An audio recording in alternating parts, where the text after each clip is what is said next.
Radio used to be regulated to safeguard the public interest. In fact, the first major federal regulatory structure, which eventually gave rise to the FCC, was created a century ago to ensure that the public interest, especially public safety, was served. Since the 1980s, radio has been continually deregulated based on the assumption that market interest is equal to or greater than public interest. The market has responded predictably. Conglomeration of ownership and homogenization of programming have increased dramatically. The golden age of radio, in which we heard a healthy balance of local and national programming and a wide range of content, is now decades behind us. In the meantime, and closer to home, Lexington often seems like a shining example of how to be a city.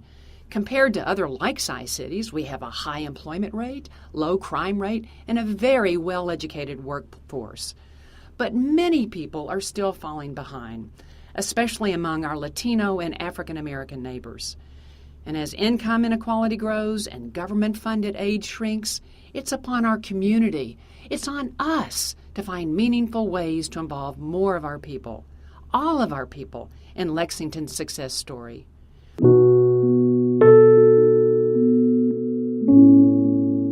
In response to the predominance of big box radio, Congress passed the Local Community Radio Act in 2011.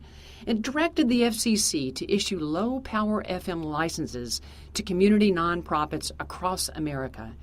In Lexington, we began to investigate and then work toward the possibility of building our own.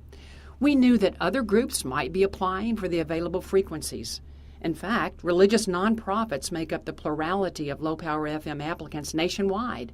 So we did our homework. After months exploring the feasibility of this project, we hired a media attorney and applied as a public safety-oriented nonprofit.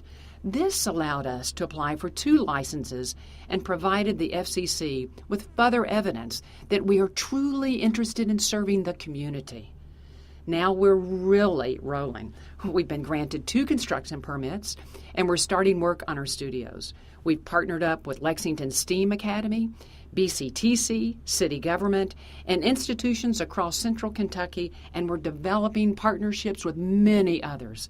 And we've been defining ourselves, refining our model throughout this process. We're all about public wellness, local information, and entertainment that's good for all Lexingtonians, without missing the people who are too often left in the cold.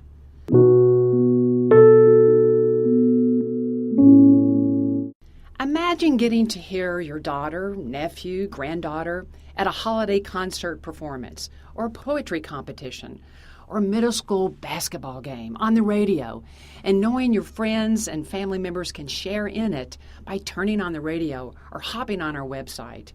With LCR in town, the chances of that just went up dramatically. And not a 12-second TV news excerpt of it or a cute photo in the paper, the whole dang thing. Imagine a cadre of citizen journalists providing us everything from citywide, detailed road conditions in the winter to the numerous public celebrations of summer. Imagine the long-term beneficial effects of connecting hundreds of volunteers with training and exposure to technologies that they wouldn't otherwise get.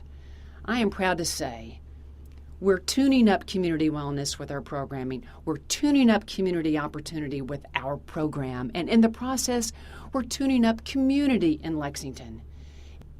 If you think we already have enough community, I'm sorry to have wasted our time.